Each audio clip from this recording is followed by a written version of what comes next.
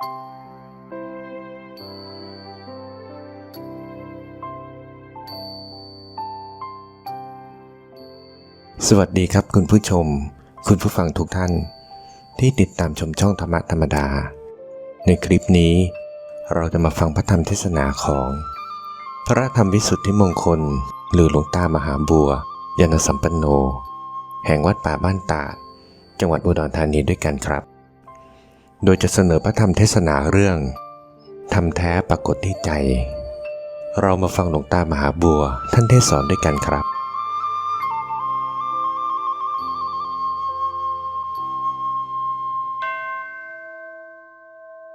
คำว่าธรรมมีอยู่บาปมีอยู่บุญมีอยู่นรกมีอยู่สวรรค์มีอยู่พรหมโลกมีอยู่นิพพานมีอยู่และสัตว์โลกที่อยู่ในแหล่งแห่งสถานที่หรือสิ่งที่กล่าวมาเหล่านี้ทั้งมวลไม่ใช่คนธรรมดารู้ไม่ใช่คนธรรมดาที่มีกิเลสทั้งหลายเห็นกันหูตาจมูกลิ้นกายใจของคนธรรมดาหรือสัตว์ทั่วโลกไม่มีใครจะอาจเอื้อมรู้เห็นได้ยินและสัมผัสสัมพันธ์กับสิ่งที่กล่าวมาเหล่านี้ได้เลยมีพระพุทธเจ้าและสาวกอรหันต์ซึ่งเป็นผู้วิเศษจิตสว่างกระจ่างแจ้งเพราะความเหนือสิ่งเหล่านี้ทั้งหลายแล้วจึงสามารถเห็นสิ่งที่กล่าวมาเหล่านี้ได้ถ้าพูดถึงนิพพานก็จิตของท่านเป็นนิพพานโดยสมบูรณ์แล้วจึงได้นำมากล่าวมาแนะนำสั่งสอนธรรมทั้งมวลที่พระพุทธเจ้าทรงรู้ทรงเห็นและสิ่งทั้งปวงสถานที่ทั้งมวลดังกล่าวมานี้ซึ่งเป็นสิ่งที่พระพุทธเจ้าทรงรู้ทรงเห็นสัตว์ทั้งหลายไม่สามารถจะรู้จะเห็นจะเชื่อได้ในขั้นเริ่มแรกต้องได้เริ่มชี้แจงไปตามภูมิตามฐานแห่งอุปนิสัยของสัตว์โลกไปก่อนจนกว่าจะมีเครื่องมือพอสามารถที่จะทราบได้เป็นขั้นเป็นตอนเป็นแต่ละสิ่งละอย่างไปโดยลำดับได้เพราะฉะนั้นสิ่งที่กล่าวมาทั้งมวลนี้จึงเป็นสิ่งที่สุดวิสัยของโลกจะรู้จะเห็นจะเชื่อถือได้เพราะไม่มีรายใดไปพบไปเจอไปรู้ไปเห็นมาพอจะนำสิ่งที่ตนรู้ตนเห็นนั้นมาพูดมาเล่าให้เพื่อนฝูงกันฟังจะเป็นรายใดก็ตามในแหล่งแห่งโลกธาตุนี้ไม่มีแม้แต่รายเดียวมีพระพุทธเจ้าเท่านั้นเป็นพระองค์แรกที่ทรงรู้ทรงเห็นทั้งบาปทั้งบุญทั้งนรกสวรรค์เปรตผีต่างๆในภพน้อยภพใหญ่ซึ่งเป็นไปอยู่ตามวิบากของตนตลอดถึงขั้นสูงขึ้นไปเทบุตรเทวดาสวรรค์ชั้นพรหมโลกมีพระพุทธเจ้าเท่านั้นเป็นผู้ทรงรู้ทรงเห็นและเป็นผู้แนะนำสั่งสอนสัตว์โลกเหล่านี้ให้เข้าใจตามกำลังความสามารถของตนด้วยเหตุนี้ธรรมะจึงเข้าสู่จิตใจของสัตว์โลกได้ยากเพราะไม่เคยรู้เคยเห็นจะให้เชื่อกันได้อย่าง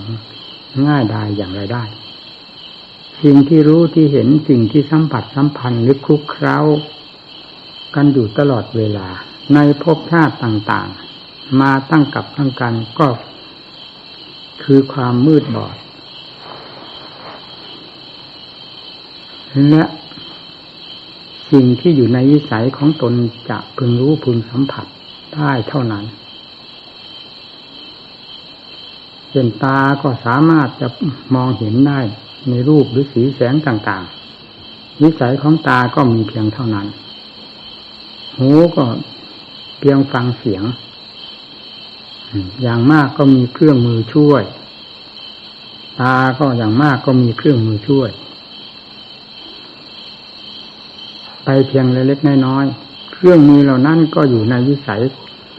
ของสมมุตินี้อีกเช่นเดียวกันจมูกลิ้นกายมีแต่สัมผัสสัมพันธ์กับสิ่งที่อยู่ในวิสัยของตนไม่นอกเหนือไปจากนี้ได้ใจแม้จะเป็นความรู้เรียกว่าเป็นพื้นฐานแห่งตัวรู้อยู่แล้วก็ตามแต่ใจดวงนี้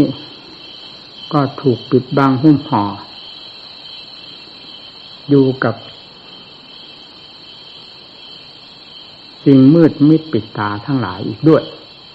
จึงรู้แบบที่ท่านว่าอวิชชาปัจจยาหรือว่าอวิชชารู้ก็รู้แบบฟ้าๆฟังๆไม่รู้เต็มหูเต็มตาเต็มดวงตาจริงๆรู้แบบฟ้าแบบฟางไม่รู้เต็มเม็ดเต็มหน่วยเต็มอัตราแห่งความรู้ของตนธรรมจึงเข้าสู่จิตใจของโลกโดยได้ยากเพราะเหตุเหล่านี้แหละ แล้วผู้ที่มาประกาศสั่งสอนโลกนั้นก็มีเพียงพระองค์เดียวในขั้นเริ่มแรกคือพระพุทธเจ้าคนทั้งโลกสัตว์ทั้งโลกเคยเชื่อสิ่งที่สัมผัสสัมพันธ์กันมาแล้วมากมายต่างคนต่างสัมผัสสัมพันธ์ในสิ่งที่อยู่ในวิสัยของตนเมื่อพูดสิ่งเหล่านี้มาสู่กันฟังโลกทั้งหลายก็เชื่อกันได้ง่ายๆเพราะอยู่ในวิสัยของตนที่รู้ที่เห็นที่ควรจะเชื่อได้หรือเชื่อได้ย่อมเชื่อได้อย่างง่ายดายแต่สิ่งที่เหนือจากนี้ซึ่งเป็นสิ่งที่ตนไม่เคยรู้เคยเห็นแม้จะมีผู้มาชี้แจงบอกสอนอย่างชัดเจนหรือแจ่มแจ้งเพียงไรก็ตามจิตใจก็ยังเปิดรับไม่ได้เพราะสิ่งที่ปิดบังจิตใจให้เปิดรับความจริงคือธรรมทั้งหลายเหล่านั้นไม่ได้มันปิดสนิทอยู่ภายในใจไม่มีการสถานที่เวลาเลยนี่จึงเป็นสิ่งที่ยากมากสำหรับสัตว์โลกที่จะเปิดทางจากสิ่งปิดบังหุ้มห่อหรือกีดขวางรัดตึงอยู่ภายในจิตใจนี้ให้ออกได้ทีละเปราะสองเปราะหรือทีละก้าวสองก้าวยิ่งเป็นความลำบากมากเพราะสิ่งเหล่านี้เป็นประหนึ่งว่าอวัยวะเดียวกันกับทั้งร่างกายและจิตใจของสัตว์แต่ละรายทั้งที่สิ่งเหล่านี้เป็นของปลอมไม่ใช่ของจริงคือใจแท้นั้นจริงแต่สิ่งที่เคลือบแฝงอยู่กับใจนั้นปลอมตานั้นเห็นได้จริงแต่สิ่งที่จะเคลือบแฝงให้ได้พาหลงทางตาทางหูทางจมูกทางลิ้นทางกายในเมื่อสัมผัสสัมพันธ์นั้นมีอยู่อีกฉากหนึ่งคืออยู่ฉากหลังจึงมองเห็นอะไรย่อมเป็นไปด้วยความรักความชังความเกลียดความโกรธไม่ได้เป็นไปตามหลักความจริงในสิ่งที่ตนได้เห็นได้ยินได้ฟังนั้นอย่างเต็มเม็ดเต็มหน่วยเลยนี่แหละคำว่าธรรมจึงแม้จะมีอยู่มาตลอดอนันตกาลก็ตามและมีอยู่ในที่ทั่วไปก็ตามสัตว์โลกทั้งหลายก็ไม่สามารถที่จะปรับเครื่องรับธรรมทั้งหลายเฉพาะอย่างยิ่งคือใจที่เป็นเครื่องปรับ ให้เข้าสู่ธรรมขั้นต่างๆได้เป็นอย่างดีเพราะไม่สามารถที่จะปรับได้ธรรมจึงเป็นของลำบากสำหรับโลกที่จะสัมผัสสัมพันธ์ได้ต่อเมื่อได้ยินได้ฟังจากพระพุทธเจ้าซึ่งทรงรู้ทรงเห็นเต็มพระทัยไม่สงสัยได้ทรงแสดงหลายครั้งหลายหนสิ่งที่รับทราบคือใจและปรับปรุงตัวไปในขณะที่ได้ยินได้ฟังโดยสม่ำเสมอสิ่งที่ปิดบังทั้งหลายก็ย่อมจะเบาบางออกไปจางออกไปถ้าเป็นเมฆหนามืดทึบก็จางออกไปกระจายออกไปมองเห็นทิศเห็นทางได้โดยลำดับลำดามีหลักการได้ยินได้ฟังจากแม้จะเป็นกระแสแห่งธรรมก็ตามที่แสดงออกทั้งหมดจะจากพระพุทธเจ้าก็ตามจากพระสาวกทั้งหลายก็ตามเป็นอาการแห่งธรรมทั้งนั้นก็จริงแต่เมื่อได้ฟังอาการแห่งธรรมกระแสแห่งธรรมซึ่งเต็มไปด้วยเหตุด้วยผลที่จะยังสัตว์ทั้งหลายให้เข้าสู่ความจริงได้ย่อมจะเข้าสู่ความจริงได้เป็นลำดับลำดาเพราะการได้ยินได้ฟังอยู่โดยสม่ำเสมอหากเราจะพิจารณาธรรมดาด้วยเอาสิ่งต่ำช้าเร็วซามที่ฝังใจเป็นเจ้าอำนาจนี้ออกมาคิดมาปรุงกันก็ง่ายทำมีอยู่ทั่วไปตามคัมภีร์ไบลานตามวัดตามวาครูบาอาจารย์แนะนำสั่งสอนมีเต็มไปหมดนี่เราพูดสมัยที่มีศาสนาอย่างนี้ก็ง่ายแต่ว่าธรรมที่จะให้เป็นประโยชน์ให้สัมผัสสัมพันธ์กับใจของตนให้ตื่นเต้นให้สะดุดใจให้เกิดความเชื่อความนำใสให้เกิดความกระยิมให้เกิดความพอใจ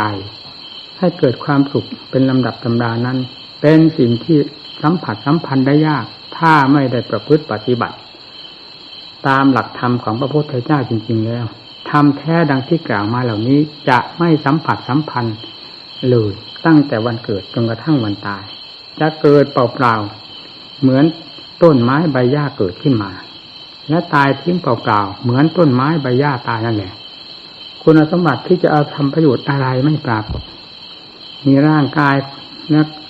ตัวของเราทั้งร่างทั้งตัวนี้ก็จะเป็นเช่นนั้นเกิดแล้วตายเล่าตายแล้วเกิดเล่าก็ไม่ผิดอะไรกับวัตถุต่างๆที่เกิดที่ตายกันเกลื่อนโลกอันนี้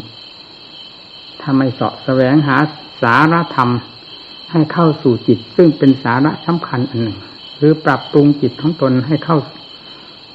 สู่ระดับอันควรจะสัมผัสสัมพันธ์ทำได้คือทำแท้ได้ด้วยการปฏิบัติแล้วเราจะไม่มีทางรู้เห็นไม่มีความเป็นสาระแก่ตนและเป็นที่อบอุ่นภายในจิตใจของตนได้เลยมีพวกเราทั้งหลายได้มาบวชในพระพุทธศาสนาไม่เพียงแต่ได้นับถือศาสนาและยังได้ปฏิบัติตามหลักศาสนธรรมด้วยเฉพาะอย่างยิ่งนักบวชและเป็นนักปฏิบัติด้วยนี่เรียกว่าก้าวเข้าสู่แดนที่จะควรสัมผัสสัมพันธ์ธรรมได้ตามขั้นตามภูมิของธรรมตามกำลังความสามารถของตนอยู่แล้วจึงควรกระตือรือร้นในการประพฤติปฏิบัติตนคำว่าธรรมเริ่มต้นตั้งแต่สมาธิธรรมเนี่ยสิ่งที่จะสัมพันธ์ให้เห็นชัดเจนภายในใจการให้ทานการรักษาศีลนั้นก็เป็นผลปรากฏในใจแต่ไม่เด่นชัดเหมือนสมาธิธรรมปัญญาธรรมตามขั้นของธรรมนั้นๆจนถึงขั้นวิมุตติธรรม ธรรมนี้เป็นธรรมแท้ชื่อของสมาธิก็ไม่ใช่ธรรมแท้ ชื่อของปัญญาก็ไม่ใช่ธรรมแท้ชื่อของวิมุตติหลุดพ้นหรือพระนิพพานก็ไม่ใช่ธรรมแท้ธรรมแท้คือสิ่งที่สัมผัสกับใจของตนว่าใจสงบเป็นสมาธินั่นใจได้เริ่มสัมผัสสัมพันธ์ธรรมแล้วสมาธิขั้นใดมีความสงบเย็นใจขนาดไหนก็ทราบได้ชัดภายในใจนี่คือธรรมแท้แม้จะเป็นขั้นธรรมขั้นแห่งธรรมที่ยังต่ำยังหยาบอยู่ก็ตามแต่ก็เป็นธรรมแท้เช่นเดียวกับธนบัตรใบ10 บาท20 บาทใบ100 บาท500 บาทเป็นธนบัตรที่จริงไปตามๆกันมีคุณภาพตามลำดับลำดาของตนไปโดยลำดับมีธรรมก็เช่นนั้นเหมือนกันคำว่าสมาธิธรรมเริ่มแรกตั้งแต่จิตได้รับความสงบเพราะการภาวนาการอบรมจิตใจการรักษาจิตใจบำรุงจิตใจด้วยสติคลี่คลายสิ่งที่ปิดบังหุ้มห่อภายในจิตใจด้วยปัญญาอยู่โดยสม่ำเสมอสมาธิก็เริ่มปรากฏขึ้นคำว่าสมาธิเริ่มปรากฏก็คือความสงบเย็นใจความมั่นคงของใจความมีหลักฐานของใจเริ่มปรากฏขึ้นเป็นลำดับลำดาแล้วนะการพิจารณาทางด้านปัญญาคลี่คลายสิ่งที่รัดลึงภายในจิตใจด้วยอำนาจแห่งอุปทานเพราะเป็นสาเหตุมาจากความลุ่มหลงก็คลี่คลายลงไปตามหลักความจริงให้เห็นได้โดยลำดับลำดาอุปาทานซึ่งเป็นสิ่งที่หนักมากยิ่งกว่าภูเขาทั้งลูกทับใจอยู่ตลอดเวลานั้นก็จะคลายตัวออกไปโดยลำดับลำดาเพราะความรู้ความเข้าใจด้วยปัญญาที่เกิดขึ้นจากการพิจารณานั่นแหละจะเป็นสิ่งที่คลี่คลายหรือแก้สิ่งที่มัดรึงจิตใจเอาไว้ออกไปได้เป็นลำดับเมื่อปัญญาได้ปรากฏขึ้นยังผลให้จิตได้รับความเบาบางมากน้อยเพียงไรเราก็ทราบได้ชัดว่านี่ธรรมแท้ที่เกิดขึ้นจากด้านปัญญาได้ปรากฏขึ้นแล้วอย่างนี้ปัญญามีหลายขั้นการพิจารณาในขั้นเริ่มแรกจะไม่สะดวกฝืดเคืองขัดข้องแต่พิจารณาหลายครั้งหลายหนปัญญาก็ย่อมมีความราบรื่นมีความคล่องแคล่วแกล้วกล้าฉลาดแหลมคมขึ้นไปเป็นลำดับลำดาผลที่จิตได้รับจากปัญญาเป็นผู้แก้ผู้ถอดผู้ถอนผู้เบิกทางอันรกรุงรังด้วยกิเลสอุปทานทั้งหลายออกได้โดยลำดับนั้นก็ย่อมสว่างกระจ่างแจ้งขึ้นแสดงผลให้เห็นอย่างชัดเจนภายในใจนี่ก็คือธรรมได้ปรากฏขึ้นแล้วภายในใจสมาธิธรรมปรากฏขึ้นแล้วที่ใจไม่ปรากฏที่ไหนในอวัยวะทั้งมวลนี้ไม่ใช่ภาชนะของธรรมมีจิตดวงเดียวเท่านั้นเป็นภาชนะของธรรมและเป็นภาชนะที่เหมาะสมอย่างยิ่งไม่มีอะไรเสมอเหมือนด้วยเพราะฉะนั้นท่านจึงสอนให้อบรมจิตใจโดยทางที่ถูกมีจิตตภาวนาเป็นต้นจนสติปัญญาซึ่งได้รับการอบรมมาอยู่ไม่หยุดไม่ถอยฝึกหัดค้นคว้าจนมีความคล่องแคล่วภายในตัวแล้วสิ่งใดที่มีจะปิดบังหุ้มห่อภายในจิตใจมากน้อยเพียงไรเกี่ยวโยงมากับอะไรสติปัญญาจะสามารถค้นตลบทบทวนในสาเหตุที่เกี่ยวโยงนั้นอันเป็นทางให้จิตใจไม่ยึดถือนั้นเข้าไปโดยลำดับและตัดขาดไป ได้เป็นวรรคเป็นตอนและคำว่าผลของปัญญานั้นก็คือจิตเป็นผู้รับจะเกิดความสว่างไสวขึ้นภายในใจสรุปความลงในข้อสุดท้ายแห่งยอดธรรมก็คือสติปัญญานั่นแหละเป็นเครื่องกำจัดฟาดฟันหั่นแหลกสิ่งรบกรุงรังทั้งหลายภายในจิตใจอันเป็นส่วนละเอียดให้แตกกระจายหายสูญไปหมดไม่มีเงื่อนต่อไม่เกี่ยวโยงกับสิ่งใดคือไม่เกี่ยวโยงกับรูปกับเสียงกับกลิ่นกับรสกับเครื่องสัมผัสต่างๆอันเป็นส่วนภายนอกและไม่ผูกพันไม่เกี่ยวโยงไม่ผูกพันกับรูปคือกายของตนเวทนาสุขทุกข์เฉยๆสัญญาความจำได้หมายรู้สังขารความคิดความปรุงวิญญาณความรับทราบในเมื่อสิ่งต่างๆเข้ามาสัมผัสสัมพันธ์กับอายตนะไม่มีความเกี่ยวโยงไม่มีการประสานตัดขาดจากกันทั้งหมดทั้งอายตนะภายนอกคือรูปเสียงกลิ่นรสเครื่องสัมผัสตัดขาดทั้งอายตนะภายในคือตาหูจมูกลิ้นกายจิตก็รู้เท่าตัวเองนี่ขาดภายในจิตอีกด้วยไม่มีเงื่อนต่อใดเลยนั่นแหละท่านเรียกว่าธรรมเลิศอยู่ที่ไหนก็ไม่มีคำว่าการสถานที่ที่จะไม่อยู่กับธรรมเลิศประเภทนี้เพราะใจเป็นกับธรรมเป็นอันเดียวกันแล้วนี่แหละท่านว่าธรรมประเสริฐจะปรากฏขึ้นที่ใจแล้วไม่ว่าธรรมขั้นใดจะปรากฏขึ้นที่ใจทั้งนั้นและธรรมที่กล่าวมาทั้งมวลนี้ก็มีพระพุทธเจ้าพระองค์เดียวเท่านั้นเป็นผู้ทรงค้นพบรู้เห็นทุกแง่ทุกมุมเมื่อใจคือเป็นความรู้สึกประจำตนอยู่ซึ่งเคยเกี่ยวข้องพัวพันกับสมมุติทั้งหลายเนื่องจากใจที่เป็นสมมุติเนื่องจากใจที่เป็นกิเลสเต็มตัวสัมผัสสัมพันธ์กับสิ่งใดจึงเป็นเรื่องของกิเลสไปทั้งหมดคือเป็นเรื่องผูกมัดรัดดึงตัวเองไม่ว่าจะสัมผัสสัมพันธ์ทั้งทางตาทางหูทางจมูกทางลิ้นทางกาย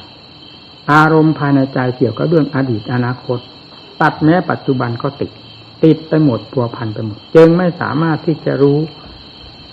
ธรรมของสิ่งทั้งหลายได้เพราะสิ่งเหล่านี้มีอำนาจปกคลุมหุ้มห่อไปเสียหมดทั้งขณะได้เห็นได้ยินได้สัมผัสสัมพันธ์ต่างๆจนกระทั่งอารมณ์ที่คิดขึ้นภายในจิตใจก็เต็มไปด้วยสิ่งผูกพันรัดลึงอยู่ทั้งนั้นจิตจึงหาอิสระไม่ได้เมื่อจิตเต็มไป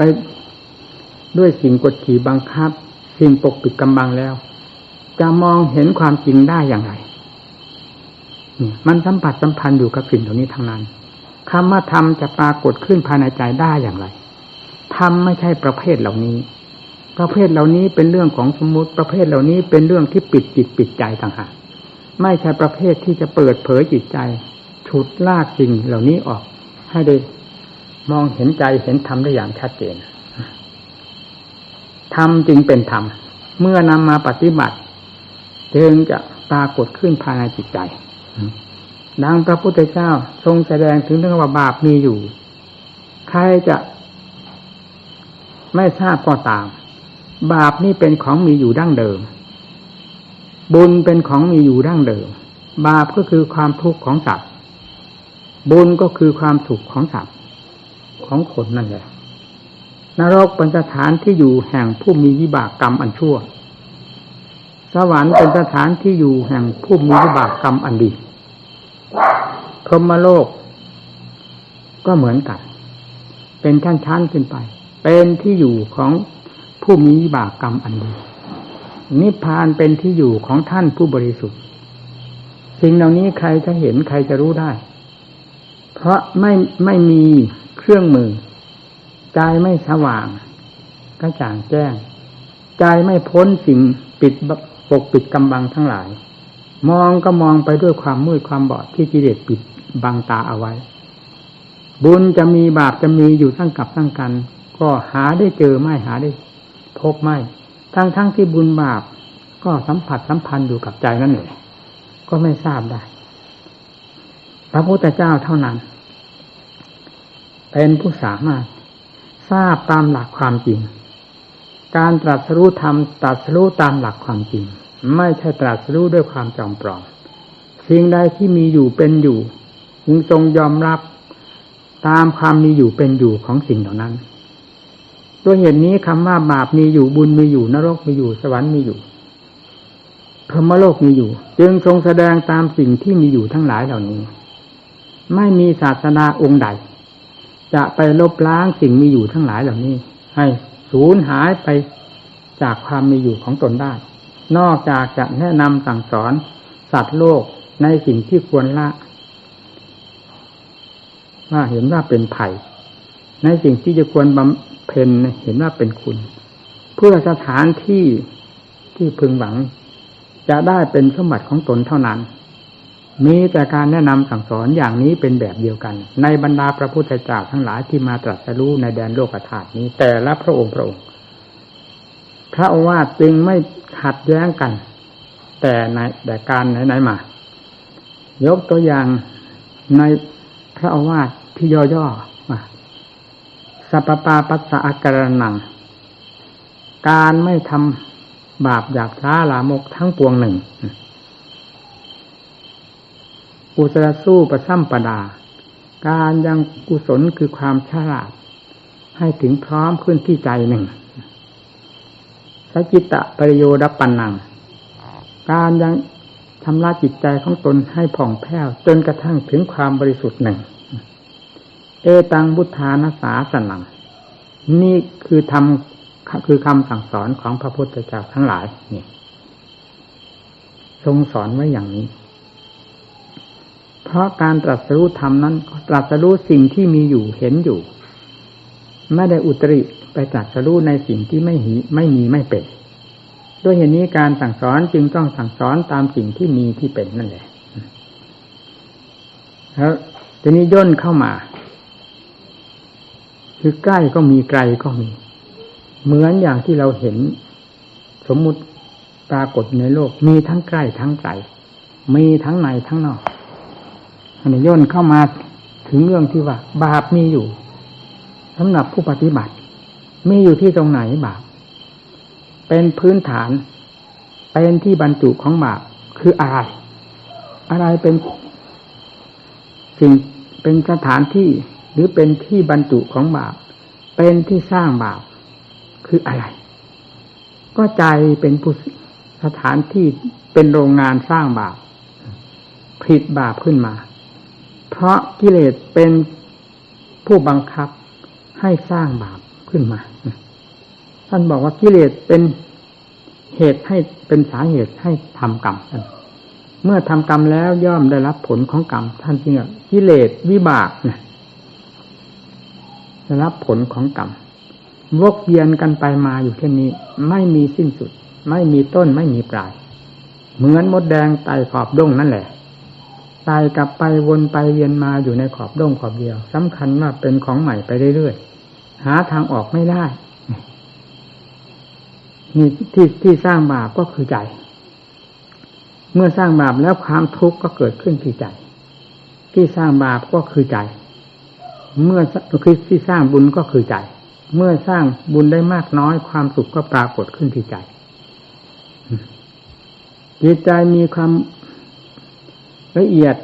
มากน้อยเพียงไรการเลื่อนชั้นภูมิของตนก็ย่อมเลื่อนไปตามลำดับลำดาแห่งคุณสมบัติของใจที่จะก้าวเข้าสู่ภูมินั้นๆเมื่อจะ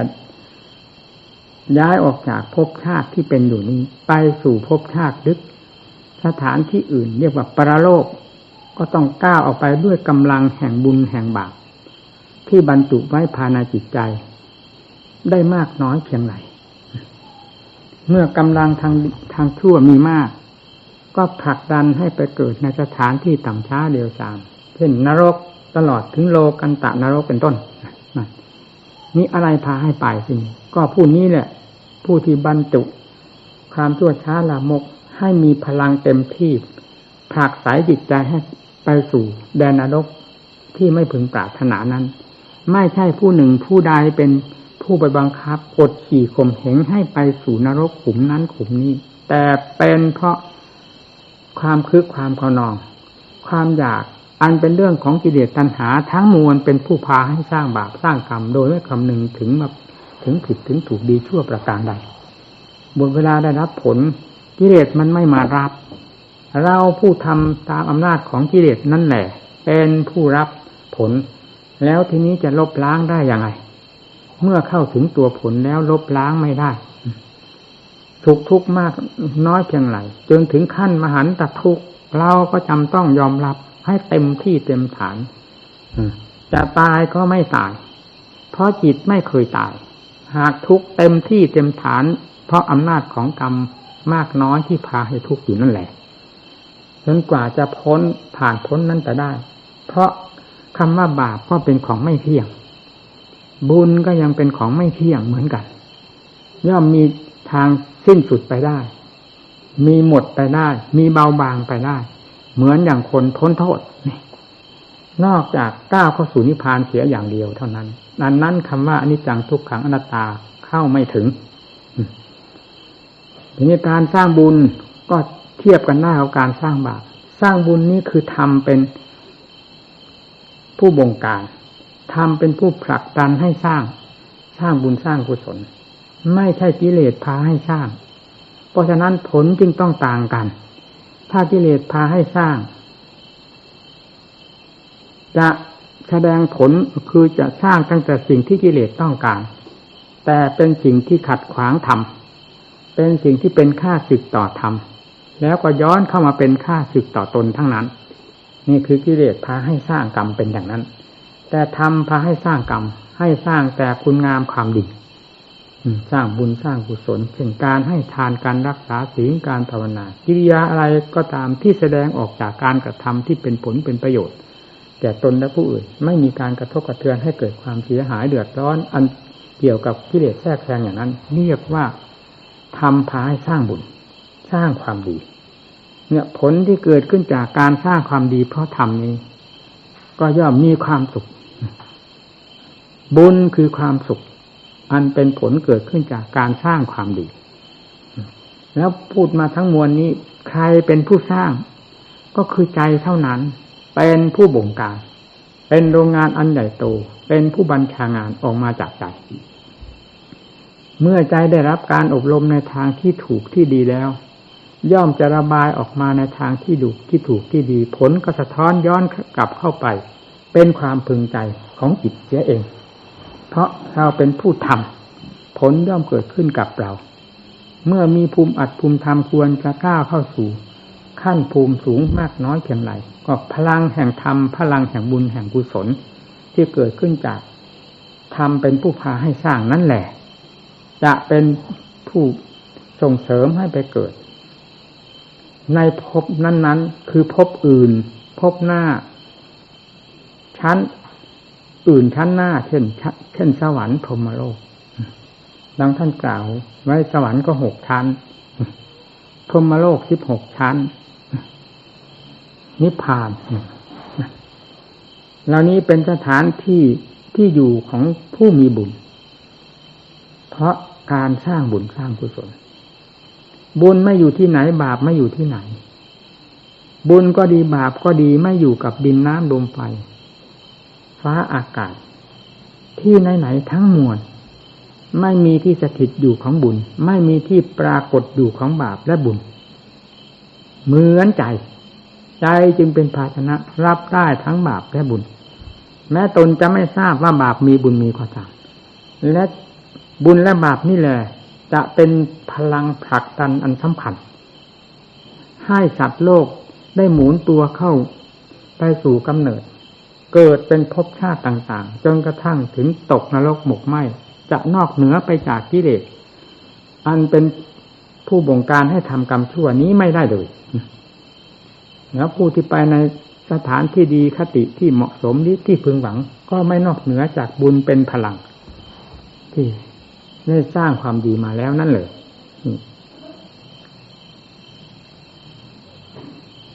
เนี่ยสัตว์โลกท่องเที่ยวอยู่ตามที่กล่าวเหล่านี้แหละที่ว่าอบายภูมินรกเปรตอสุรกายสัตว์เดรัจฉานท่านกล่าวไว้สัตว์เดรัจฉานเราก็เห็นด้วยตาเนื้อของเราว่ามีหรือไม่มีเราสงสัยที่ไหนเมื่อสิ่งรับสัมผัสสัมพันธ์กันมีอยู่ก็ย่อมเชื่อตามสิ่งที่มีอยู่เพราะการสัมผัสสัมพันธ์ทางตาทางหูของเรานี่เรียกว่าสัตว์เดรัจฉานส่วนเปรตเราไม่สามารถเพราะภูมิของเราไม่มีความรู้ของเราไม่มีญาณอย่างทราบคือเป็นเครื่องมืออันละเอียดละออทางด้านธรรมะของเราไม่มีนรกเราก็ไม่สามารถที่จะมองเห็นทั้งที่มีอยู่พวกเปรตพวกผีมีอยู่นรกมีอยู่สัตว์เดรัจฉานมีอยู่แต่เราจะสามารถทราบในบางสิ่งบางอย่างแม้แต่สัตว์นี้เราก็จะทราบได้แต่สัตว์ที่มีอวัยวะหยาบเท่านั้นส่วนละเอียดสุดวิสัยที่จะมองเห็นด้วยตาเนื้อแล้วเราก็ไม่สามารถนอกจากมีเครื่องช่วยเช่นกล้องส่องลงไปเป็นกล้องส่องดูเชื้อโรคพอเห็นได้สิ่งที่เหนือวิสัยของสุดวิสัยของเราที่จะเห็นได้ตามหลักธรรมที่พระพุทธเจ้าทรงแสดงไว้นั้นมีมากมายก่ายกองนี่แหละเราจะเห็นได้ชัดว่าพุทธวิสัยคือวิสัยความสามารถของพระพุทธเจ้ากับสามัญวิสัยคือความสามารถอาจรู้ของสัตว์โลกทั้งหลายนั้นต่างกันอย่างไรสิ่งที่มีอยู่ท่านเห็นเราไม่เห็นมีเยอะท่านรู้เราไม่รู้มีมากมายทั้งส่วนหยาบส่วนกลางส่วนละเอียดท่านรู้ท่านเห็นทุกสิ่งทุกอย่างแต่เราไม่ได้ทุกสิ่งถ้าคิดถึง100สิ่งแล้วเราจะเห็นเพียงสิ่งเดียว2สิ่งท่าน100ทั้ง100ท่านเห็นหมดนี่แหละศาสนาองค์เอกทรงสั่งสอนสัตว์โลกตามหลักความจริงที่มีอยู่ไม่ทรงลบล้างว่าบาปมีก็บอกว่ามีและสอนวิธีให้ละบาปหากเคยมีอยู่แล้วในตัวของสัตว์โลกก็ต้องสอนให้ละอย่าพากันกำเริบเสกสารยินดีในการสร้างบาปจะเป็นบาปแล้วจะหากองทุกข์ทั้งมวลไว้ที่ตัวของเรานั่นแหละ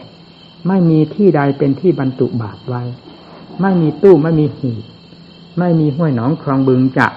บรรจุบาปของแต่ละบุคคลคนหนึ่งคนหนึ่งสร้างเอาไว้แต่สถานที่อยู่ของบาปทั้งหลายคือใจของผู้สร้างนั่นแหละไม่ใช่ใจของผู้อื่นผู้ใดการสร้างบุญก็เหมือนกันไม่มีที่เก็บไม่มีที่รักษาไม่มีตู้ไม่มีหีบไม่มีห้วยหนองคลองบึงที่จะไปเอาบุญไปเทลงไว้เป็นภาชนะสำหรับรับบุญไว้มีใจดวงเดียวเท่านั้นเป็นที่เก็บที่รักษาและเป็นที่จะสนับสนุนตนให้มีความสุขความสบายตามอำนาจแห่งบุญที่มีมากน้อยนี่ท่านสอนลงที่นี่ตามหลักความจริงไม่สอนที่ไหนนรกเราจะเห็นไม่เห็นเจอไม่เจอก็ตามเถิดในแดนมนุษย์ที่เราไม่เห็นเวลานี้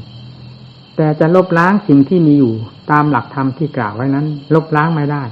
สัตว์โลกจะต้องไปตามแถวแนวแห่งวิบากกรรมของตนเข้าสู่จุดนั้นๆจนได้ไม่สงสัย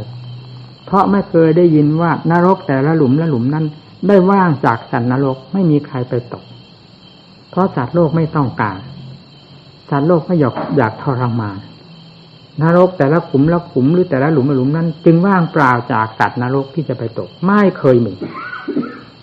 เต็มแน่นแออัดอยู่ในสัตว์นรกอยู่ในแดนนรกไม่มีจำนวนน้อยๆเป็นแต่เพียงเราไม่ทราบแล้วก็ ทำให้จิตใจด้านหาญสู้ต่อบาปต่อกรรมทั้งหลายด้วยความยิ้มแย้มแจ่มใสแต่ขยะแขยงในธรรมทั้งหลายที่ควรจะเป็นผลเป็นประโยชน์อันจะนำตนให้ไปสู่ความสุขความเจริญนับแต่สวรรค์ขึ้นไปถึงนิพพานมันก็มีเท่านั้นเหตุใดจิตใจจึงรักชอบในความชั่วไม่พอใจในความดีก็เพราะกิเลสเป็นสิ่งที่ชั่วช้าลามกอยู่แล้วมันจะไปต้องการของดีมาจากไหนพอมาเป็นเครื่องประดับใจของพวกเราที่เป็นคลังกิเลสเรื่องของกิเลสซึ่งเป็นสิ่งที่ต่ำช้าลามกต้องสร้างแต่ความต่ำช้าลามกอยู่ตลอดเวลาใครไม่มีธรรมใครไม่มีเครื่องห้ามใครไม่มีเบรกห้ามล้อตัวเองผู้นั้นจะจมไปด้วยอำนาจแห่งกิเลสจนได้ไม่ต้องสงสัยแต่ผู้มีธรรมเป็นเครื่องห้ามล้อเป็นเบรกและมีคันเร่งที่จะฉุดลากตนเองออกจากสิ่งชั่วช้าละมกนั้นแล้วผู้นั้นมีหวังที่จะไปสู่จุดหมายปลายทางอันเป็นที่พึงใจของตนได้นี่หลักธรรมท่านสอนไว้เช่นนี้สอนใคร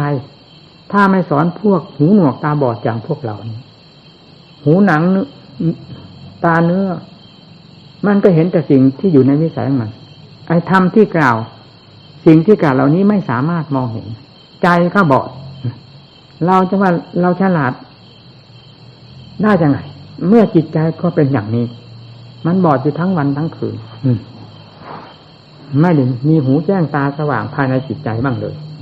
จึงต้องยอมเชื่อพระพุทธเจ้าว่าพุทธังสรณังคัจฉามิยอมกราบไหว้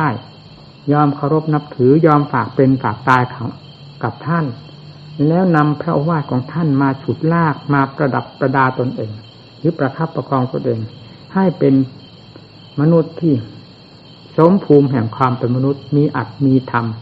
มีความดีงามประจำใจจิตใจก็รับความเย็นสบายเพราะอำนาจแห่งธรรมเป็นเครื่องพยุงรักษาเนื่องจากการปฏิบัติของเราด้วยความพอใจเชื่ออัดเชื่อธรรมของพระพุทธเจ้าธรรมังสรณังคัจฉามิธรรมที่สว่างจ้าภายในพระทัยของพระพุทธเจ้าและธรรมที่มีอยู่ทั่วไปก็เป็นมหามงคลแก่เราผู้ระลึกถึงท่านสังฆังสรณังคัจฉามิก็เหมือนกันท่านเป็นผู้วิเศษทั้งนั้นธรรมชาติทั้งสามนี้คือธรรมชาติที่วิเศษและธรรมนี้เคยโปรดสัตว์โลกมาพร้อมแต่โลกเกิดมีโลกขึ้นมานั่นแหละจนกระทั่งปัจจุบันนี้พวกเราผู้เป็นนักปฏิบัติให้พึงดูเรื่องจิตใจที่พร้อมแล้วที่จะเข้าสู่กองฟืนกองไฟ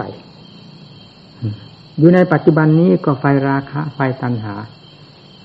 ไฟความโลภความโกรธความหลงมันเผาผลาญอยู่ภายในจิตใจให้แก้มันด้วยศรัทธาความเชื่อความเลื่อมใสวิริยะความภาคเพียรสติความระมัดระวังรักษาตนสมาธิคือความสงบเย็นใจด้วยอำนาจแห่งความภาคเพียรปัญญาความสอดส่องมองทะลุเหตุผลดีชั่วเป็นโทษเป็นคุณประการใดบ้างให้เลือกเฟ้นด้วยดีอยู่โดยสม่ำเสมอนี่คือว่ากำจัดไฟที่มีอยู่แล้วก็จะลดน้อยลงไปที่ยังไม่เกิดก็จะไม่เกิดจะไม่ลุกลามภายในจิตใจของเราให้ร้อนมากไปแล้วสุดท้ายก็ไฟเหล่านี้ก็จะดับด้วยอำนาจแห่งธรรมตะปะธรรมเป็นเครื่องแผดเผาไฟราคะตัณหาให้เบาบางและหมดไปจากใจนี้ไม่มีน้ำใดที่จะดับไฟกิเลสประเภทต่างๆได้นอกจากน้ำอัดน้ำถ่ำเป็นของสำคัญกว่าสิ่งอื่นใดถึงให้ดู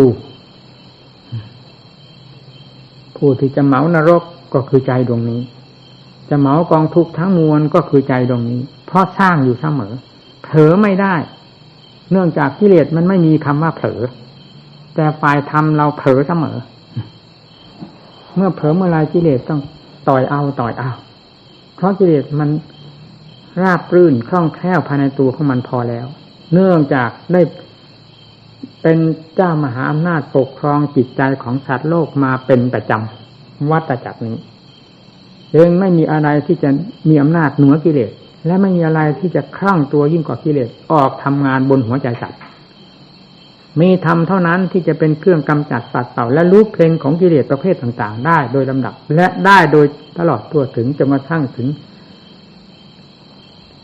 ปราบให้รากออกจากจิตใจได้มีธรรมเท่านั้นเมื่อทำได้ปราบกิเลสให้รากออกจากใจแล้วไม่ต้องบอกให้กราบพระพุทธเจ้าก็เป็นเองไม่ต้องกราบพระธรรมก็เป็นเองไม่ต้องกราบพระสงฆ์ก็เป็นเองเป็นอยู่ภายในจิตใจประทับใจซึ้งใจทุกอย่างบาปมีไหมนรกมีไหมสวรรค์มีไหมพรหมโลกมีไหมนิพพานมีไหมประจักษ์หัวใจของผู้รู้ผู้เห็นนั้นหาที่สงสัยไม่ได้กราบพระพุทธเจ้าอีกทีนี่แหละความรู้จริงเห็นจริงของบุคคลเพียงผู้เดียวก็สามารถเป็นหลักใจของโลกได้สำหรับโลกที่มีความสนใจใฝ่ธรรมเป็นหลักใจของโลกได้โดยไม่ต้องสงสัยผิดกันกับโลกทั้งหลายที่อยู่ด้วยกันเป็นจำนวนไม่ทราบกี่ล้านหาสรณะหาที่ยึดหาที่เกาะหาที่พึ่งพาซึ่งกันและกันไม่ได้เพราะต่างคนก็ต่างมีแต่กองฟืนกองไฟมีแต่ความรุ่มความหลงมืดมิดปิดตาเป็นคนตาบอดด้วยกันสัตว์ตาบอดด้วยกันหาความสว่างกระจ่างแจ้งพอที่จะจูงกันออกสู่แดนแห่งความสวัสดีปลอดภัยไม่มีเลยหากพระพุทธเจ้าไม่ได้มาตรัสรู้แล้วโลกอันนี้ก็ไม่ผิดอะไรกับโลกันตนรกจะหมุนกันไปอยู่เช่นเดียวกับปลาที่ถูกโยนลงในหม้อน้ำร้อนนั่นแหละไม่มีทางออกมีเรานะว่ามีวาสนาที่ได้เกิดมาในท่ามกลางแห่งศาสนธรรมได้ยินได้ฟังพระโอวาทอันเป็นบันไดฉุดลากพวกเราทั้งหลายได้ขึ้นจากหล่มนี้ออกจากที่มืดได้ด้วยศีลด้วยธรรมออกจากกองทุกข์ได้ด้วยความดีด้วยพระโอวาทคำสั่งสอนของพระพุทธเจ้าเรียกว่าภัททกัปเรากำลังเจริญคำว่าภัททะหมายถึงความเจริญให้เจริญด้วยศีลด้วยธรรมเจริญด้วยความอุตสาห์พยายามในความดีทั้งหลายแล้วใจจะเป็นผู้เจริญทรงอัดทรงธรรมทรงความสุขความสบายความรื่นเริงบันเทิงภายในจิตใจซึ่งเป็นความรื่นเริงบันเทิงและความสุขแปลกจากกิเลสเอามาแฝงให้เอามาหลอกเป็นได้ไงมีหลักใหญ่อยู่ที่ตรงนี้ทำอย่างไรธรรมจึงจะปรากฏในใจพระธรรมที่สอนไว้ทั้งหมดนี้เป็นทางเบิกกว้างเพื่ออัดเพื่อทำทั้งนั้นไม่ใช่ทางตีบตันปิดบางทางที่จะเข้าสู่ความเห็นอัดเห็นธรรมเป็นทางที่เบิกกว้างไว้ทั้งนั้นนอกจากกิเลสถ่ายเดียวฝ่ายเดียวที่ปิดกั้นไว้ไม่ให้เราเสาะไม่ให้เราแสวงไม่ให้เห็นอัดเห็นธรรมไม่เห็นความจริงให้เห็นแต่สิ่งจอมปลอมทั้งนั้นเพราะกิเลสมันเป็นของปลอมเต็มตัวมันจะผิดสิ่งที่จริงมาให้เราได้ยึดได้ถือได้เป็นสิริมงคลได้รับความสุขความเจริญได้อย่างไรเพราะมันปลอมทั้งตัวปลอม 100% มีพันมีหมื่นมีแสน%มันปลอมถึงพันถึงหมื่นถึงแสนถึงล้าน%ไม่ว่าปู่ย่าตายายของกิเลสไม่ว่าลูกว่าเต้าหลานเหลนของกิเลสมันจึงปลอมด้วยกันทั้งนั้นและหลอกโลกให้หลงให้เชื่อความจำปลอมไม่มีบันจะเจอของจริงถ้าไม่เอื้อมมือเข้าเกาะทำเสียงเมื่อใดแล้วจะไม่เจอของจริงตลอดไปจะตายกองกันอยู่ในความจำปลอมและเต็มไปด้วยความทุกข์ความทรมานอยู่ในภพน้อยภพใหญ่ดั้งที่เป็นมานี้ตลอดไปหาที่สิ้นสุดยุติไม่ได้เลยสิ่งที่จะทำให้สิ้นสุดยุติได้ก็คือธรรมธรรมมีประมาณธรรมมีขอบเขตเพราะธรรมเป็นของจริงสอนโลกสอนด้วยความจริงอันใดจริงธรรมสอนอย่างนั้นไม่เคยหลอกเคยลวงต้มตุ๋นเหมือนกิเลสมันหลอกมันลวงต้มตุ๋นสัตว์โลกได้รับความทุกข์ความทรมานหรือผู้คนเราได้รับความล่มจมจนเสียเนื้อเสียตัวชิบหายไปปวงไม่ใช่เพราะทำพาให้ชิบหายพาให้เสียตัวเป็นเรื่องของกิเลสทั้งมวล แต่ใครๆก็ไม่ได้สนใจในสาเหตุของมันที่จะทำให้เราร่มจมเพราะอะไรเนี่ยจึงว่ามันกล่อมได้อย่างสนิทใจเพลงปลอมๆกล่อมได้สัตว์โลกได้สนิทใจแต่ธรรมของจริงนี่กล่อมยากเพราะกิเลสมันมีอำนาจมากกว่าในหัวใจของสัตว์โลกนอกจากธรรมมีอำนาจมากขึ้นไปเดิมดับจนกระทั่งปราบกิเลสทั้งหลายให้ราบไปหมดไม่มีอะไรเหลือแล้วเอาเธอเพลงกิเลสมันจะหลอกวิธีใดก็ตามมันอยู่ในหัวใจใดแสดงออกมาเป็นอากัปกิริยาใดธรรมจะทราบทันทีเพราะธรรมได้ปราบมันเรียบวุฒไปหมดแล้วจากหัวใจของตนกิเลสจะหลอกยังไงจึงต้องทราบหมดนี่แหละมีธรรมเท่านั้นที่จะเหนือกิเลสที่จะปราบกิเลสให้อยู่ได้ไม่มีอะไรที่จะปราบจะนำกิเลสไปปราบกิเลสก็เท่ากับให้มันเป็นมิตรเป็นสหายแล้วเพิ่มกำลังเสริมกำลังกันขึ้นนั่นเป็นคนหนึ่งนี่เป็นคนสองคนบวกกันเข้าก็เป็นสามเข้าไปแล้วนั่นกำลังของกิเลสเป็นสามถ้าเราจะเอาเรื่องของกิเลสไปเสริมกิเลสเพื่อความดิบความดีความสุขความเจริญมันก็คือเพื่อฟืนเพื่อไฟเพื่อกำลังของกิเลสตัณหามันจะรุนแรงขึ้นภายในตัวของเรากลายเป็นไฟทั้งกองเผาหัวใจเราจนหาที่ปรุงที่วางไม่ได้นั่นแหละเราเป็นนักธรรมะจึงควรทดสอบแยกแยะช่างตวงระหว่างกิเลสกับธรรมต่างกันอย่างไรทั้งเหตุทั้งผลทั้งการสัมผัสสัมพันธ์สิ่งดีชั่วต่างๆกิเลสจะหลอกไปโดยลำดับลำดาดีก็หลอกว่าไม่ดีจริงที่จริงหลอกว่าปลอมสิ่งที่ปลอมมันหลอกว่าจริงทั้งนั้นนี่คือเรื่องของกิเลสกิเลสไม่เคยอยู่ตามปกติสุขไม่เคยอยู่ด้วยความเป็นธรรมเหมือนธรรมจะอยู่ด้วยความปิ้นป้อนหลอกลวงแสดงออกด้วยความปิ้นป้อนหลอกลวงความต้มความตุ๋นเอาฟืนเอาไฟเผาสัตว์โลกอยู่ตลอดเวลากิเลสมีอยู่ที่ไหนมากน้อยโลกจะหาความสงบร่มเย็นไม่ได้จะมีแต่ความร้อนและความระส่ำระสายไม่ว่าในสังคมมนุษย์เราไม่ว่าแต่ตัวของเราครอบครัวของเราถ้าผู้ใดมีความสนใจไฟต่ำครอบครัวนั้นจะหาความร่มเย็นเป็นสุขไม่ได้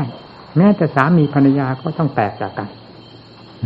เพราะกิเลสไม่เคยสร้างความพอดีไม่เคยสร้างเมืองพอให้หัวใจของสัตว์โลกมีหนึ่งแล้วอยากมีสองมีสองแล้วอยากมีสามความโลภไม่มีใครเกินกิเลสคำว่าโลภคำว่าหลงก็ไม่มีใครเกินใครเกินกิเลสคำว่ารักก็ดีชังก็ดีไม่มีอะไรเกินกิเลสจึงหาความพอดีไม่ได้ถ้าลงกิเลสได้เข้าแทรกตรงไหนยิ่งเสริมกิเลสด้วยแล้วแหลกไปเลยไม่ต้องสงสัยมีธรรมเท่านั้นเป็นเครื่องห้ามล้อเป็นเบรกให้พอเหมาะพอดีถึงจะละไม่ได้ก็ให้มีธรรมเป็นเครื่องกำกับรักษาเหมือนอย่างโรคชนิดต่างๆที่เราไม่อาจจะรักษาให้มันหายได้ยาพอประทังยังมีก็ยังดีอันนี้ก็เหมือนกันเมื่อเรายังไม่มีความสามารถที่จะปราบมันให้หมดจากใจได้เราก็ให้มีธรรมความพอดีความมีประมาณเข้าไปรักษาเข้าไปประดับตนเองไปบังคับตนเองเช่นคู่สามีภรรยาอย่างนี้ก็มีกันเพียง2 คนเท่านั้นก็สบายไม่ต้องไปหาหญิงหาชายที่ไหนเพื่อเป็นความบำรุงบำเรอให้มีความสุขความสบายมากขึ้นมีเมียมีผัวมากมายเท่าไรมีลูกเต้าหลานเหลนมากเท่าไรยิ่งจะเป็นความสุขความสบายนั่นแหละคือเรื่องของกิเลสมันหลอกต้มตุ๋นคนทั้งครอบครัวให้จมไปเลยไม่มีใครเคยได้ยินได้มาออกปากประกาศตนเองว่าจะมีความสุขเพราะความเลยประมาณเพราะความโลภไม่มีเมืองพอเพราะความรักไม่มีเมืองพอมีธรรมเท่านั้นทำให้โลกได้รับความสงบร่มเย็นพูดอะไรก็ฟัง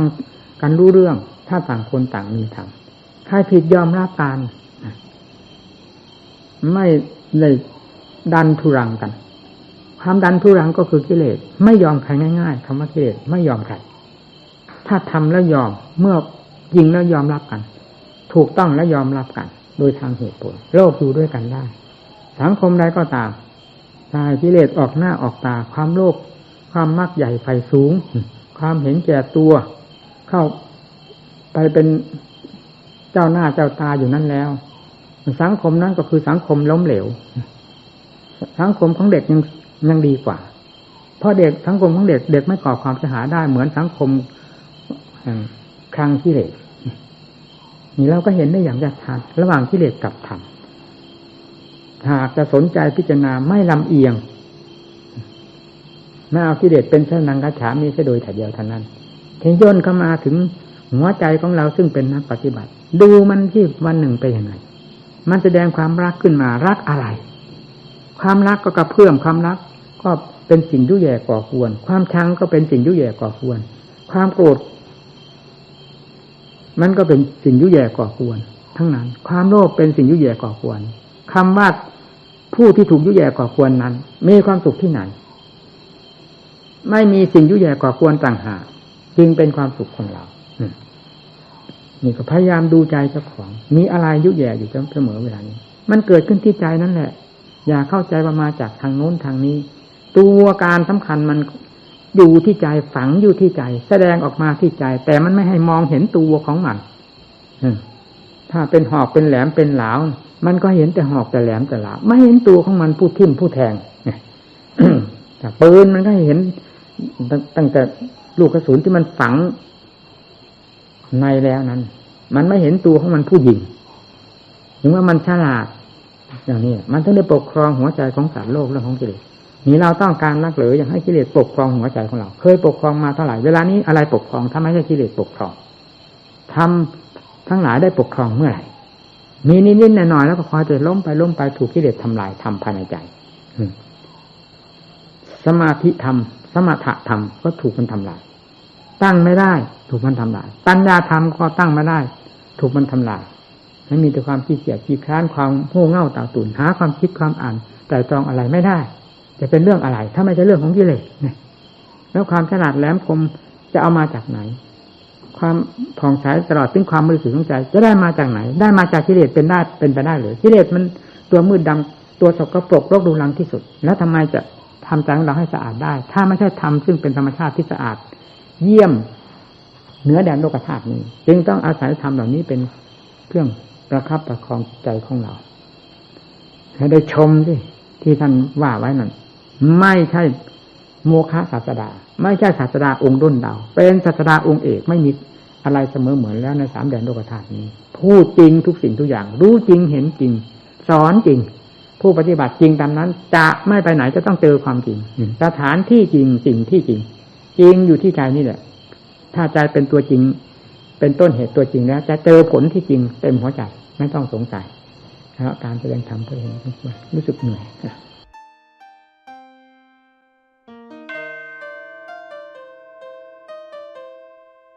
บุญกุศลให้รีบสร้างเสียแต่วันนี้อย่าไปหวังคนอื่นทำบุญอุทิศไปให้ตายแล้วใครจะอุทิศให้หรือไม่อุทิศให้ไม่สำคัญเพราะเราสร้างของเราไว้แล้วโอวาทธรรมหลวงตามหาบัวยันสัมปันโนขอขอบคุณทุกท่านที่ได้สนับสนุนทุนทรัพย์เพื่อเป็นค่าใช้จ่ายของช่อง YouTube ธรรมะธรรมดาด้วยนะครับทุกครั้งที่ท่านดูอย่าลืมช่วยกันกดไลค์กดแชร์เพื่อเป็นการทำให้คลิปธรรมะของเราได้มีการเผยแพร่ออกไปมากขึ้นและที่สำคัญอย่าลืมกดติดตามช่องธรรมะธรรมดาด้วยนะครับขออนุโมทนาบุญกับทุกท่านที่ร่วมรับฟังด้วยกันครับสาธุ